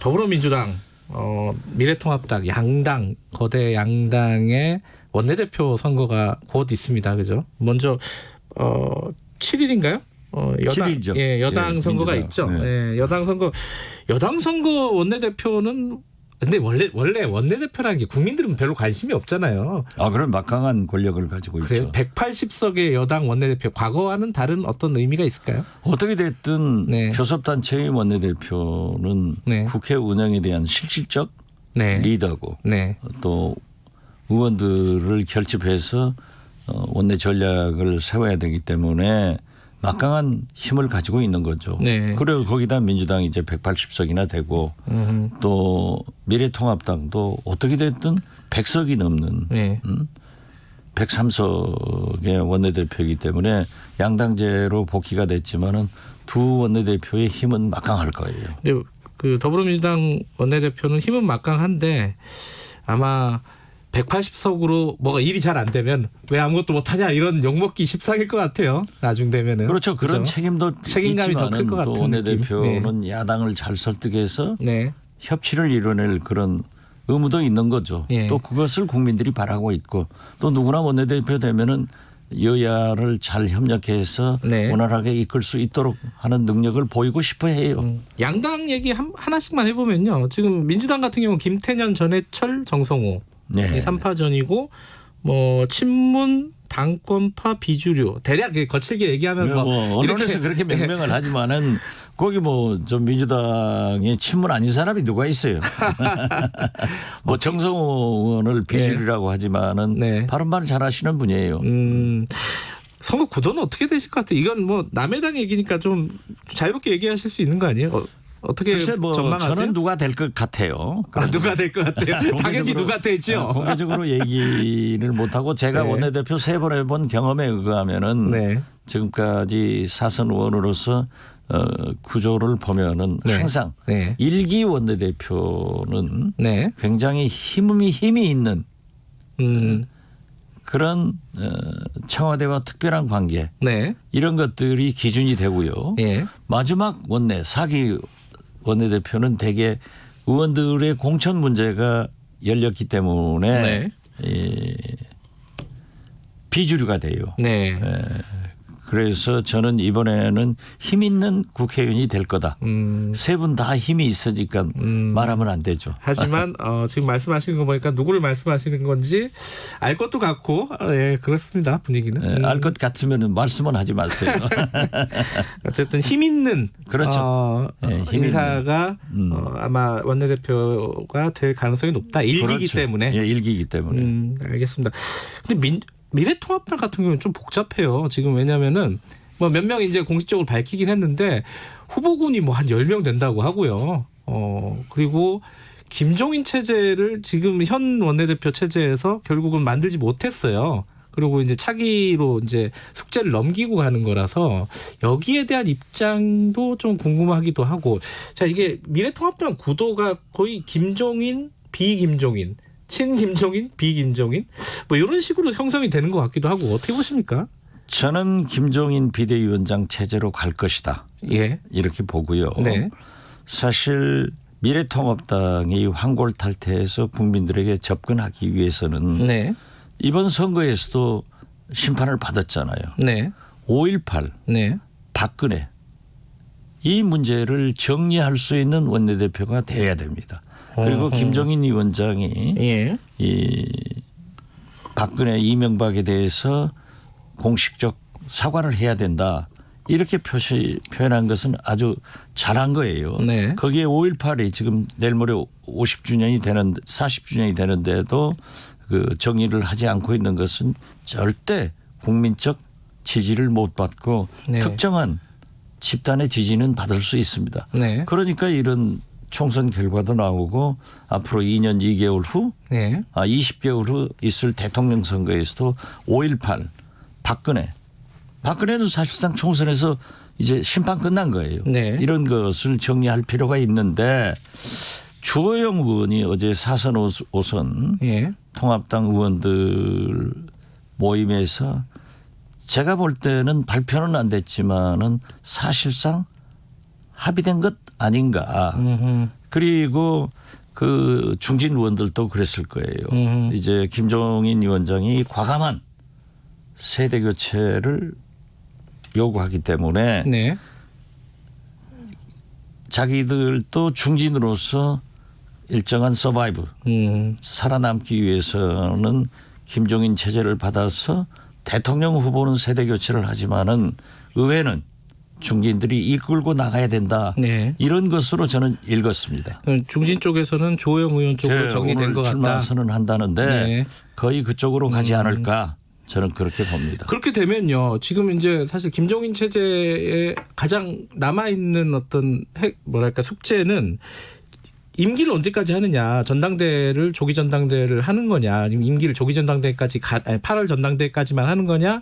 내년 정도까지로 뭐 늘리는 거냐. 이 부분은 어떻게 정리될 것 같아요? 사실상 뭐 1년으로 합의된 것 아니겠어요. 그러죠. 1년은 보장해 줘야 김종인 위원장이 지금 현재 안 한다고 얘기는 안 하잖아요. 하겠다는 거예요. 그 대신 8월 전당대회는 안 된다. 임기 1년은 보장해라. 하기 때문에 저는 1년 임기에 비대위원장은 김종인 아마 4호선 중진회의에서는 주호영 의원이 출마하면은 그러한 것으로 합의되지 않을까 저는 그렇게 내다봅니다. 알겠습니다. 시간 다 됐네요. 물어볼 게 한 10가지 정도 남았는데 하나만 짧게 여쭤보고 마무리하겠습니다. 개헌론 지금 뭐 예컨대 강기적 정무수석 이인영 원내대표 개헌론 지금 얘기할 계제가 아니다. 단계가 아니다. 이렇게 지금 선을 긋고는 있는데 개헌 얘기는 계속 나오겠어요. 송영길 의원 등등 해서 어떻게 될 것 같습니까? 개헌론은. 그러니까 청와대 네. 문재인 대통령과 상층부에서 네. 상당히 결정 잘한 것 같아요. 지금 현재 국민은 코로나 이 위기를 사실상 의학적으로 네. 극복한 것에 대해서 세계 최고의 존경을 받고 있고 네. 또 국민들도 총선을 통해서 문재인 대통령에게 많은 힘을 실어줬지 않습니까? 네. 그 다음에는 코로나 경제 위기를 어떻게 극복하느냐 네. 이게 가장 급선무입니다. 어렵잖아요. 지금 다 망해간단 말이에요. 그렇기 때문에 개헌 논쟁으로 어떤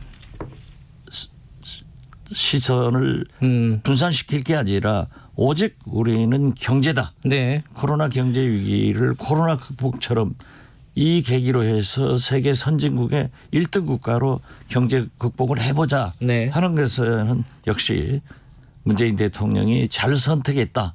그러나 개헌 논의는 끊이지 않고 계속 나올 것이다. 네. 그리고 문재인 대통령 임기 내 개헌은 해야 된다. 저는 그렇게 봅니다. 개헌 얘기는 다음에 한번 좀 자세히 다뤄보도록 하죠. 오늘 말씀 감사합니다. 예, 감사합니다. 정치의 품격 박지원 의원님이었습니다. 공정하고 깊이 있게 오늘 하루 이슈의 중심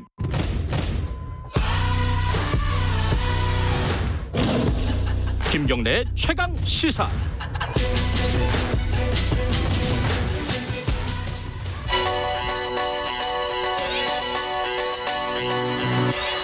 최강 시사 김수민의 눈. 네, 김수민의 눈 김수민 평론가 자리에 나와 계십니다. 안녕하세요. 반갑습니다. 오늘은 노동이라는 주제를 갖고 오셨는데 이게 네. 노동절 때문에 갖고 오신 주제겠죠? 그렇습니다. 지난주 5월 1일 노동절이었고 네. 또 이천 화재 참사에서 네. 노동자 안전 문제까지 겹쳤던 네. 그런 흐름을 타고 좀 노동이라는 주제를 준비를 해봤고요. 네. 한국 정치를 두고 노동 없는 민주주의라는 진단이 있었는데 또 이런 가운데서 문재인 대통령이 노동절 메시지를 통해서 노동자는 이제 우리 사회의 주류다라는 그런 언급을 했습니다. 이것이 어떤 의미인가? 그러니까 무슨 의미예요? 이게 뭐 이해하시는 분들도 막 있겠지만은 네. 이게 도대체 무슨 뜻일까? 어떻게 해석을 해야 됩니까? 이거 정반대로 해석을 하는 분위기가 있는 것 같은데요. 한쪽에서는 네. 지난 총선을 통해서 주류가 교체되었다라는 진단이 있지 않습니까? 네. 이것을 가지고 이제 노동자가 주류가 되었다. 총선을 통해서 주류가 되었고 네. 그러니까 이것은 문재인 대통령 혹은 여권과 노동자를 어느 정도 동일시하는 해석들도 나오고 있는 것이죠. 근데 이제 이 부분은 좀 잘 봐야 될 것이 민주노총 같은 경우는 지난해에 탄력 근로제 반대 시위를 대대적으로 하기도 했었고 그렇죠. 그 과정에서 김명환 위원장이 구속되기도 했었습니다. 경제사회노동위원회 현 정부에서 강조하고 있는 이 타협 기구에도 민주노총은 불참을 하고 있고 이번 총선에서도 민주노총이 민주당을 지지하지 않았거든요. 네. 예, 그런 가운데서 이걸 양쪽을 좀 동일시하는 것은 좀 문제가 있는 것 같아요. 그러니까 이게 한쪽에서는 계속 이런 사실 민주노총하고 현 정부와의 갈등 관계도 계속 벌어지고 있어요. 그런 상황이. 네. 근데 또 언론에서 보면은 둘을 또 동일시하는 이런 네. 그런 보도도 또 계속 나오고 있고 참 헷갈립니다. 이 그렇습니다. 지금 네. 방송을 만약에 하는데 예를 들어서 김경래 MC하고 저하고 계속 이견이 노출이 되고 티격태격하고 있단 말이죠. 근데 끝나고 나서 제작진이 네. 야, 두 사람이 참 의견이 비슷한 것 같아요. 이렇게 해버리면 이제 김경래 MC는 저하고 더 거리를 두려고 하겠죠. 이것은 보수 언론이나 재계 입장에서 정부가 네. 민주노총에 끌려다닌다라고 표현을 함으로써 거꾸로 자신들 쪽으로 정부를 견인하는 그런 전략이라고 봐야 될 것 같습니다. 그래요. 그 대통령의 노동자는 주류다 이런 반응에 대해서 뭐 해석이 다르다 이게 뭐 무슨 의미인지는 알겠네요. 그렇죠? 네, 방금 말씀드렸던 것은 이제 보수 진영이라든지 재계 쪽 입장일 것이고 노동계에서는 우리가 뭔 힘이 있다고 주류냐 이런 반응이 그렇죠. 또 나올 당연히 법한 건데 일단 뭐 상황부터 좀 진단을 하자면 1987년 노동자 대투쟁 이것이 한국 노동에서의 가장 큰 사건일 텐데 그때하고는 지금이 상황이 다르다고 볼 수 있겠죠. 노동자는 약자 이래버리면은 또 거부감을 가질 사람들도 꽤 있을 것 같고요. 근데 이제 거꾸로 얘기해서 이게 노동자는 강자냐 이것 역시도 좀 어울리지 않는 그러니까 다양한 이해관계를 갖고 있는 노동을 한꺼번에 묶는 그런 표현이라고 볼 수가 있겠습니다. 어쩌면은 문재인 대통령도 1980년대에 노동인권 변호를 했을 때 그때보다 노동자들이 이제 뭐 힘도 좀 갖고 돈도 좀 벌고 했을지 모르겠는데 그렇지만 그런 노동자도 여러 노동자 중에 일부일 것이다. 그래서 노동자가 과연 하나의 계급인가 그렇게 부를 수 있는가. 그런 의문이 또 제기가 되는 거죠. 그렇게 얘기하기엔 좀 복잡한 게 있죠. 대표적으로 노동자라고 해도 정규직과 비정규직 이 사이에는 참 건너기가 힘든 큰 강이 있지 않습니까? 그렇습니다. 고용노동부가 지난 4월 22일에 발표한 자료에 따르면 한국에서 정규직이 100을 받을 때 비정규직은 69.7을 받고 있다. 69 대략 한 70, 100대 70 정도 되는 거네요. 그렇습니다. 이게 100대 70이 남성 대 여성의 임금 격차도 그 정도가 나오는 거고요. 근데 정규직 비정규직보다 더 심각한 게 대기업 중소기업 이 이중 구조입니다. 그러니까 300인 이상 사업장 정규직이 100을 받을 때 같은 정규직이라도 300인 미만 사업장은 57을 받거든요. 아까 정규직 비정규직이 100대 70, 10대 7이면 이거는 뭐 10대 6도 안 되는 거죠. 그래요? 그러다 보니까 대기업 정규직이 100을 받을 때 중소기업 비정규직은 42.7. 반이 안 되는군요. 네, 반이 안 되는 그 정도의 차이가 많이 나는 그런 상황이고 또 한국의 어떤 임금의 연공 서열제랄까요? 호봉제 여기서는 청년들이 또 불리한 입장에 있는 거죠. 그래서 이들을 다 묶어가지고 노동자는 약자 혹은 노동자는 주류 이렇게 부르는 것은 어폐가 있겠죠. 아까 그 노동이 없는 민주주의다 한국은 이런 분석이 있다고 하셨는데 그러면 이거의 어떤 책임이라든가 이런 건 어디에 있을까요? 일단은 구조 자체도 문제가 있겠지만 그 구조 속에서 움직이는 행위자들에게 책임을 묻지 않을 수 없는데 첫 번째는 저는 두 가지 부류라고 봅니다. 첫 번째는 노동자 중에서 주류. 정규직 대기업. 그렇습니다. 대표적으로. 두 번째는 주류인데 노동자가 아닌 쪽. 이렇게 봐야 될 것 같은데 일단 대기업 정규직 이런 노동자는 자신이 주류라는 인식을 좀 가질 필요는 있는 것 같아요.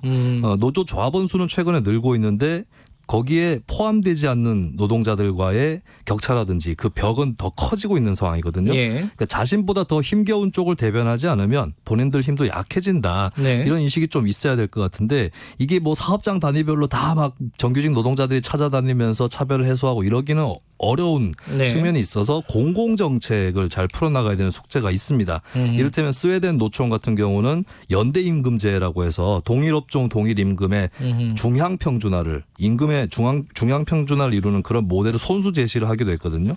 한국의 모습을 좀 돌아보면 민주노총의 경우에 지난해 국민연금 소득대체율 인상 이것을 정책 구호로 내걸었는데 이것은 국민연금을 낼 여력이 있는 국민들 특히 중산층 노동자에게 좀 한정된 정책이고 진짜 대안을 말하려고 했으면 이제 기초연금 강화라든지 이런 쪽으로는 얘기를 해야 될 텐데 뭐 스웨덴 노총 사례를 제가 들었지만 좀 한국에서는 아직까지 부진한 모습입니다. 대기업 정규직 이런 어떤 노동자 계층은 주류로서의 책임감이 좀 있어야 된다 이런 말씀이시고 아까 말씀하신 다른 쪽도 책임이 있는 거 아니겠습니까? 예, 현실 노동조합 운동이 대기업 정규직 이기주의에 머물러 있다 이런 비판을 많이 하는데 여기에 이제 민주당이나 통합당 같은 정치권도 가세를 하는 모습이 자주 보여요. 근데 그렇다면 이들이 대기업 정규직을 포함한 사회적 주류에게 부담을 더 물려가지고 더 약한 사람들을 대변하는 그런 정책을 또 내놓고 있는가 이걸 좀 물어볼 수밖에 없을 것 같아요. 그러니까 중산층 증세 없이 복지는 보편적으로 확대될 수 없다라는 게 복지국가 역사의 교훈이거든요. 근데 지금 보면 뭐 통합당은 법인세이나 얘기하고 있고 민주당도 총선에서 종부세 완화를 얘기를 하고 있는데 과연 하후 상박의 조세 복지 구조를 만들어 가고 있느냐. 그것을 만들지 않는 이상은 대기업 정규직 노동조합을 비난할 자격이 있을까 이렇게 좀 묻고 싶습니다. 그럼 이걸 결국 누가 해결을 해야 되느냐. 이게 양쪽 다 뭐 어느 부류든 다 책임이 있다는 얘기인데 그 참 해결책이 있나요? 일단은 이 대자본 거대 정당 또 중산층 노동자 이들이 다 같이 제안을 하거나 합의를 해서 더 약한 노동자층을 대변할 수 있도록 노력해야 되겠고 이게 이루어지지 않는다면 두 가지 길이 남아 있다고 봐요. 한 가지는 새로운 대안 세력이 치고 나오는 것. 인데 여기까지도 시간이 좀 걸리거나 힘겨운 과정들이 있을 거라고 보여지는데 중요한 건 두 번째 경우입니다. 예전의 역사를 돌아보면은 이렇게 대변되지 못한 노동자들이 많아졌을 때 이들이 파시즘이라든지 극단적 흐름으로 치닫는 현상이 벌어지거든요. 이런 가운데서는 대자본이라든지 뭐 기존 정치 세력이라든지 다 같이 안전을 도모할 수 없는 사회 불안 상태가 되기 때문에 더 늦기 전에 좀 남 탓을 하지 않고 자신이 책임지고 임하는 그런 자세들을 다 보여야 될 것 같습니다. 지금 해결을 할 수 있는 것들을 해결하지 않으면 나중에 큰 어떤 문제, 해결할 수 없는 문제로 바뀔 가능성이 높죠. 네, 그렇습니다. 자, 오늘 말씀 잘 들었습니다. 고맙습니다. 예, 감사합니다. 김수민 평론가였고요. 김경래 최강시사 2부는 여기까지고요. 잠시 후 3부에서 다시 뵙겠습니다. 일부 지역국에서는 해당 지역 방송 보내드립니다.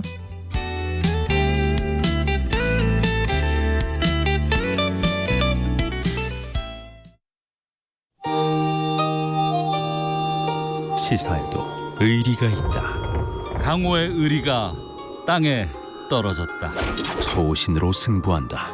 월요일부터 금요일까지 평일 낮 12시 20분 대한민국 유일의 점심시사 토크쇼 시사계의 주윤발 오태훈의 시사본부.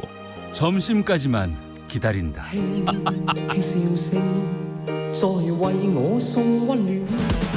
요즘 저널리즘 비평계의 아이돌이라고 사람들. 언론 비평계의 아이돌. 진짜 너무 똑똑해. 똑똑한데 말도 잘해요. 근데 게다가 예의도 바릅니다. 언론 비평계의 아이돌 정준이가 진행하는 KBS 열린 토론. 평일 저녁 7시 20분. 많은 청취 바랍니다.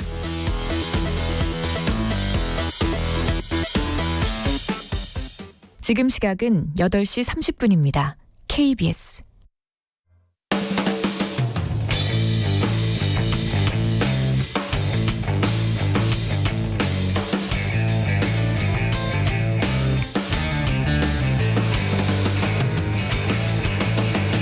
김경래의 최강 시사.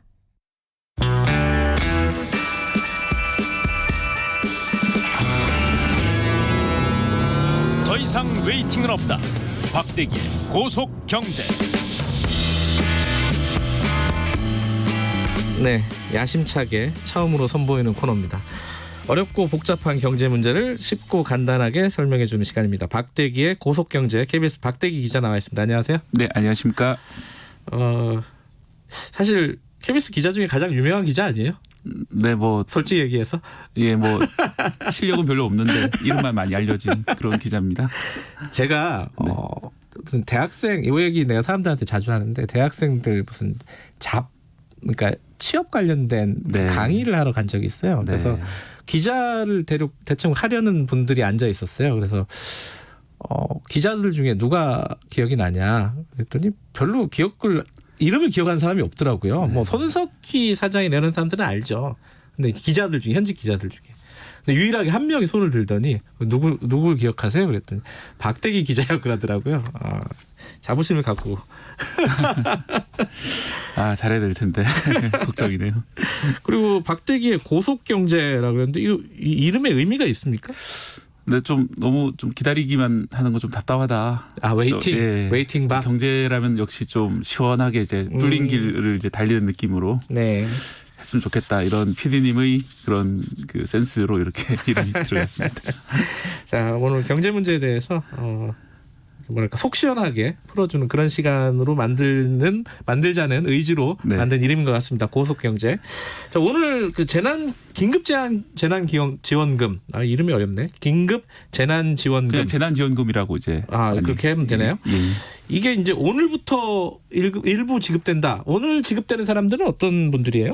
네, 기존 사회보장 체계에서 이제 현금을 지급받고 계시던 분은 이제 통장을 정부에서 알고 있기 때문에 그 통장으로 오늘 넣어주는 건데요. 예를 들어서 이제 기초생활보장 생계급여 네. 이게 바로 이제 기초수급자에 들어가는 거고요. 그리고 네. 기초연금 수급자 또 장애인연금 수급자 분들이 계신데 이분들이 다 합치면 280만 가구가 됩니다. 가구로 280만이에요? 네, 그렇습니다. 이분들에게는 별도 신청을 안 해도 오늘 기존 복지금이 나오던 계좌로 오늘 입금됩니다. 오늘 중에 다 입금이 되나요? 원칙적으로 오늘 중에 입금되는 게 목표고요. 네. 오후 5시까지는 입금시키는 게 목표인데 예를 들어서 이제 통장 주인하고 이름이 좀 안 맞거나 이런 경우가 있으면 5월 8일까지는 입금되도록 하겠다는 게 정부 얘기입니다. 그러면은 이분들은 급한 분들이 많을 테니까. 그렇죠. 아무래도 가장 급한 분들이 많은 그런 상황이기 때문에 현금으로 또 지급이 되고. 예, 그렇습니다. 그렇죠? 바로 사용이 가능하다 이런 네. 거고. 그럼 나머지 사람들은 그러면은 신청을 해야지 주는 거죠? 예, 신청은 다음 주 월요일 11일부터 이제 신청이 가능하고요. 예. 다만 이제 대상 확인, 내가 이제 대상이 됐는지, 대상 모든 국민이 다 되니까 당연히 될 테고. 네.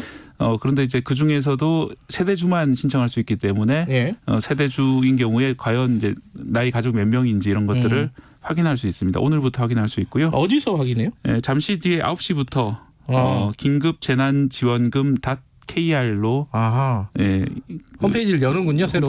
예. 지금도 홈페이지 만들어져 있는데 아직 조회는 안 되고요. 예. 9시가 시작되면 조회가 되는데 이게 이제 마스크 지급하는 거와 똑같이 오부제로 합니다. 그래서 오늘은 세대주의 출생 연도가 마지막 자리가 1 또는 6이면 오늘 조회하실 수 있고요. 그래요? 예. 조회도 이렇게 오부제로 하는군요. 거의 1,000만 명 이상 세대주가 다 이렇게 하셔야 되기 때문에. 그렇군요. 긴급재난지원금.kr. 물론 뭐 포털에서 긴급재난지원금 아마 치면 나올 거예요. 그죠? 네. 예. 여기서 조회가 가능한데 오부제니까 뭐 다 들어가실 필요 없고 오늘은 네. 출생연도 1과 6. 예. 마스크 지급하고 똑같이 생각하시면 됩니다. 예를 들어 1971년생, 1976년생 뭐 이런 식으로 하시고요. 예. 이렇게 다음 주에 신청하시게 되면 이제 두 가지 방법이 크게 있는데 네. 하나는 이제 신용카드로 받는 방법이 있고 그다음에는 이제 각 지역 사랑 상품권 이런 것들 신청하시는 방법이 있고요. 네. 신용카드로 받으시려면 다음 주 월요일부터는 그 신용카드 홈페이지나 은행 홈페이지에서 신청하시면 되고요. 그래요? 예, 지역 사랑 상품권 같은 경우에는 지자체 홈페이지 또는 주민센터 방문을 통해서 신청하시면 됩니다. 그러면 신용카드로 받으면은 전국에서 사용이 가능한 건가요? 그건 아니고요. 자기가 살고 있는 광역 지자체 안에서 소비를 하셔야 그래요? 되고요. 전 인천 사니까 인천 내에서만 사용이 가능하다. 조금 조건이 좀 까다롭습니다. 그래요? 근데 이제 지역적인 건 그런 거고 실제로는 사용처가 조금 제한이 돼 있다면서요? 예를 들어 백화점은 안 된다면서요? 예, 그렇습니다. 이제 뭐 좀 취지상으로 좀 영세 자영업을 돕자는 취지가 약간 섞여 있기 때문에 그래서 백화점이나 대형마트, 온라인 쇼핑몰 또 유흥업소에서는 사용할 수가 없습니다.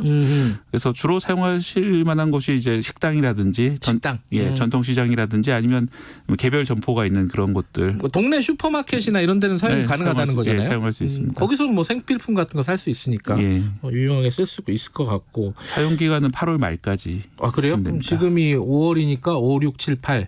대략 한 4개월 정도. 네. 그렇게 되겠습니다. 4개월 정도면 충분히 쓸 수는 있겠네요. 네.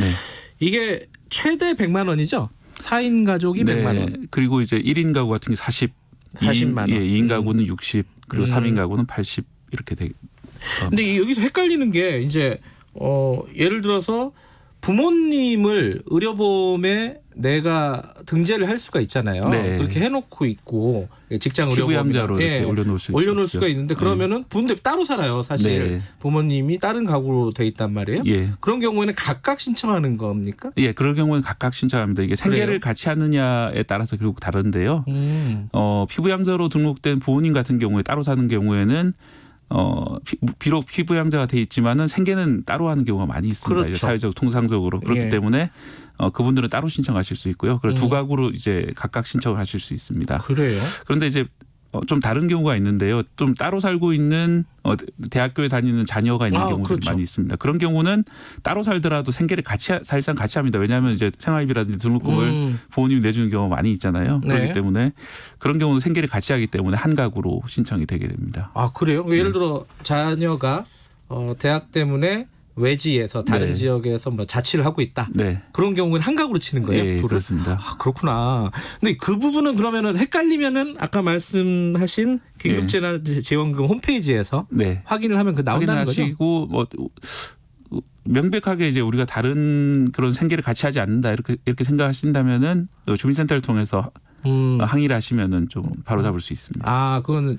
이 좀 그 책에 네. 조회를 해봤는데 내가 사는 거랑 좀 다르게 나온다. 네. 그러면은 얘기를 해서 이의 제기를 해서 따로 받을 수도 있다. 예. 아, 그렇군요. 자, 근데 이게 사실 디테일하게 따지면은 여러 가지가 있는데 예를 들어 남편이 뭐 기러기 네. 기레기라고 할 뻔했네. 죄송합니다. 기러기라서 어디 저희 지역에 있거나 네. 이러면 이제 뭐 예를 들어 부산에서 근무를 하고 있고 네. 거기에서 집을 얻어갖고 혼자 살고 있어요. 부인은 자녀와 함께 서울에서 살고 있어요. 만약에 그러면은 이 가구가 되는 거예요? 아, 그렇진 않습니다. 그 경우도 이제 생계를 같이 하기 때문에 따로 살더라도 한 가구로 신청하는 것이 맞습니다. 아마 이제 디테일하게 복잡한 어떤 상황들이 꽤 있을 거예요. 네. 이 부분은 이제 이런 아까 홈페이지나 이런 데서 조회를 하시고 문제가 있으면은 지자체 동사무소 이런 데서 네, 주민센터와 예. 이제 면사무소 등에서 이제 바로 잡으실 수 있습니다. 알겠습니다. 그리고 아까 말씀하셨듯이 주민센터 가면은 오프라인으로 신청할 수 있는 건 당연한 거고요. 네, 오프라인은 18일부터 이제 다다음 주 월요일부터 가능하고요. 그래요? 온라인은 다음 주부터 이렇게 가능합니다. 근데 그거는 어떤 특정한 기관이 있는 게 아니라 자기가 갖고 있는 신용카드, 은행 이쪽으로 가면 되는 건가요?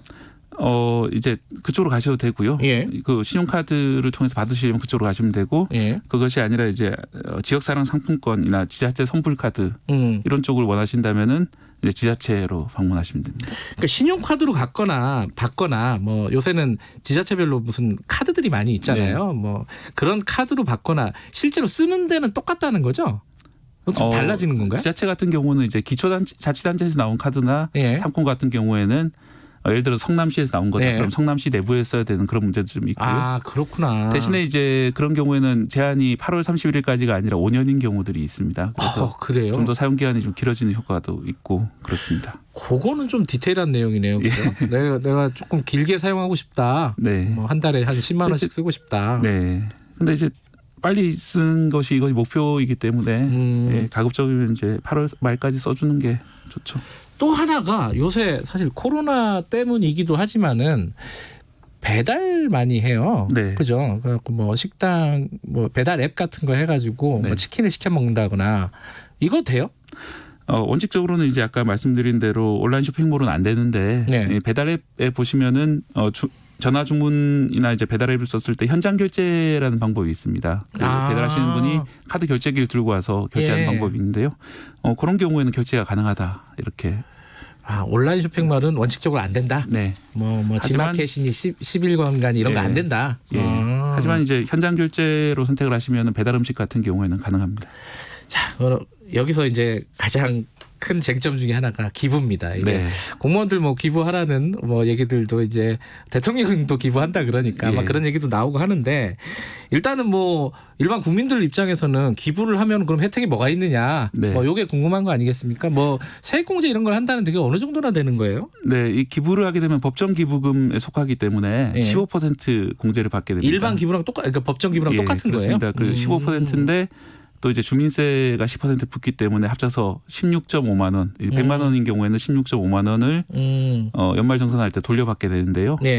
좀 한 가지 문제가 있습니다. 이제 우리나라 직장인 가운데 40%는 사실 세금을 안 내고 있거든요. 면세점 이하로. 면세점 이하이기 때문에 대략 연봉 기준으로 3,100만 원 정도 4인 가구인 경우에 그렇습니다. 그런 분들 같은 경우에는 환급을 못 받게 됩니다. 그래서 좀 불공평한 거 아니냐.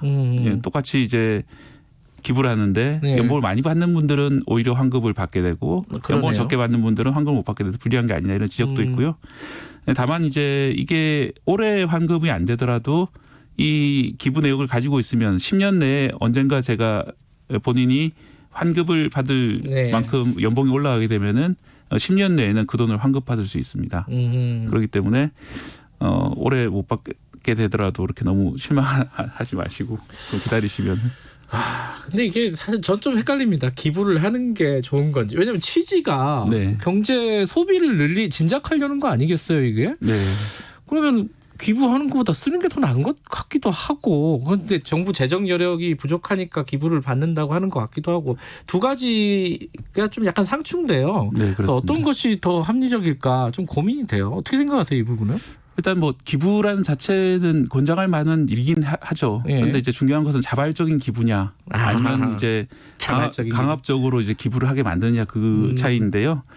예를 들어서 이제 조계종 스님 5천여 명이 이제 기부를 하겠다는 의사를 밝혔고요. 아, 스님들이요? 예. 그리고 이제 메리츠 금융지주 계열사 임직원 2,700명이 자발적으로 기부하겠다 이런 걸 밝혔는데요. 예.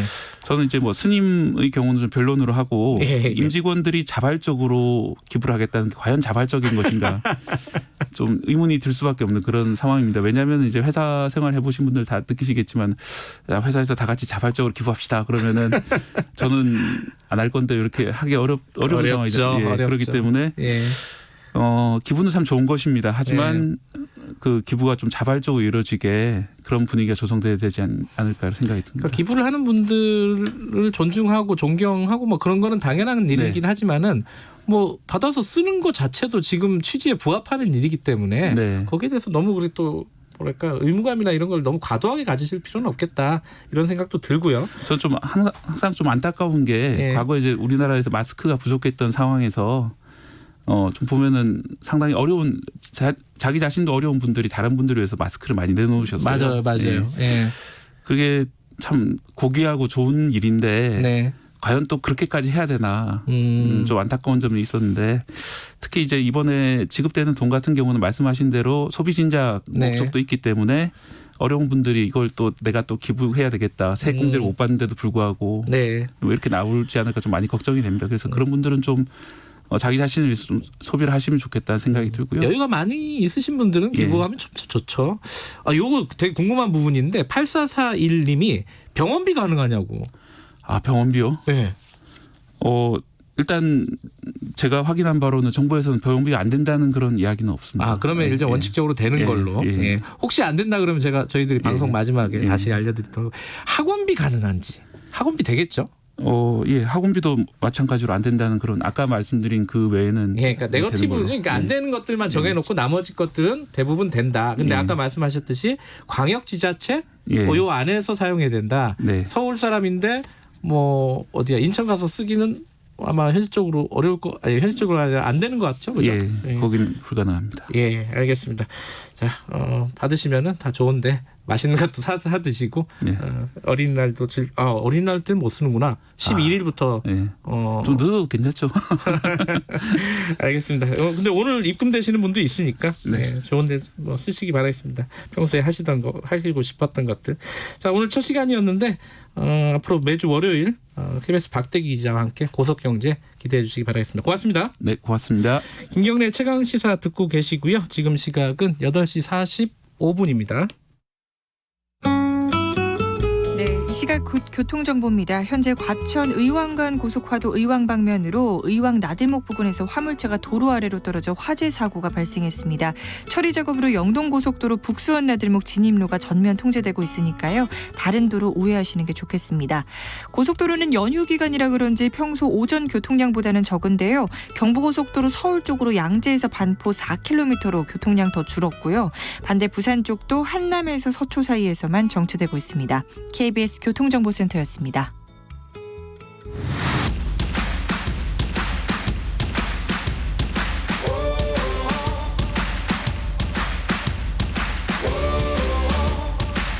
여러분의 아침을 책임집니다.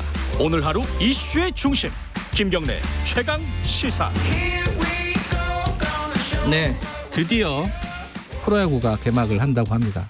예전에 작년에도 그렇고요. 예전에 보면은 제 주위의 분들 중에 야구를 좀 굉장히 좋아하시는 분들 입장에서는 월요일 날마다 우울하신 분들이 좀 있더라고요. 야구를 안 해가지고 주말에 그 흥분을 잊지 못하고 월요일 날 좀 우울해하시는 분들이 있는데 얼마나 우울하셨겠습니까? 지금까지 야구가 개막을 안 해서. 자, 어린이날인 내일 드디어 KBO 리그가 개막을 합니다. 물론 무관중 개막입니다. 이게 무관중 개막에서 경기가 작년처럼 이렇게 활기차게 진행이 될지 걱정이 되는 부분도 좀 있습니다. 자, 무관중 개막이지만 뭐 상황이 좋아지면 다시 이제 관중들이 들어갈 수 있겠죠. 자, 지금 프로야구 개막의 포인트는 뭔지 봉의사라는 별명으로 사랑받았던 분이시죠. 봉중근 KBS 스포츠 해설위원 잠시 연결해 보겠습니다. 안녕하세요.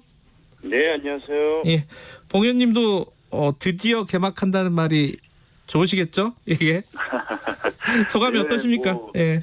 뭐 이야기 듣고 이제 다행이다라는 생각이 먼저 들었고요. 그다음에 좀 설레었고. 설레었습니까? 예. 네, 그리고 이제 특히 이제 우리 대한민국 국민들에게 되게 감사했고 네. 이게 이제 큰 선물이잖아요. 어떻게 보면 기다렸던 그런 소식이어가지고 너무 감사했습니다. 예. 근데 지금 선수들은요 연습 경기를 하고는 있지만은 이게 본 게임이 아니라서 선수들 뭐 사기라든가 컨디션이라든가 이게 만나보시면 어떻습니까 지금? 솔직히 선수들 보면 좀 지쳐 있었어요. 아, 그래요? 네, 그러니까 본인들이 이제 해야 될 이런 계획들이 딱 짜여져 있었는데 그게 이제 좀 변형이 되다 보니까 그리고 계속해서 딜레이가 됐고 그러면서 이제 이제 보여줘야지 했다가 딜레이되고 이래가지고 좀 지쳐 있었어요. 네. 그렇구나.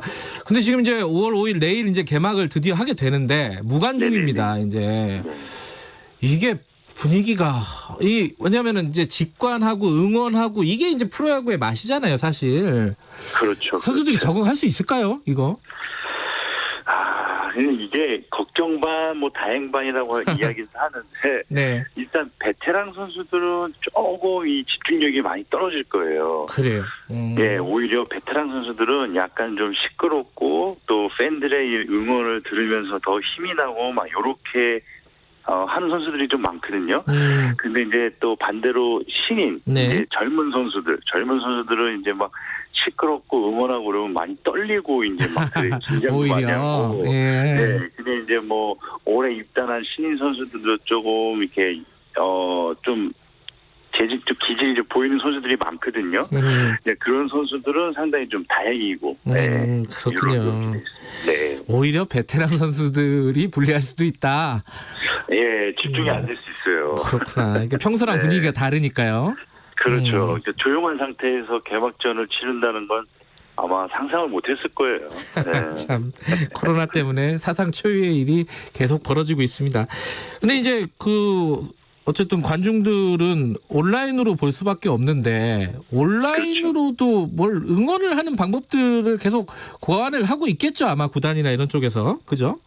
그렇죠. 이제 10개 구단 응원 단장을 이제 필두로 이제 많은 이제 팬들이 또 영상으로서 이제 응원을 많이 이제 준비하고 있고요. 그러니까 뭐 유니폼이라든지 이제 좋아하는 선수의 저지를 갖고 열심히 또 이제 색다른 응원 문화를 또 만들어 보려는 그 야구 이제 사랑해 주시는 야구 팬들이 이제 준비하고 있습니다. 그게 막 어떤 간판이나 이런 거 유니폼 같은 걸 만들어 가지고 관중석 그러니까 좌석에다 이렇게 놓고 이런 이벤트들도 한다고 하더라고요.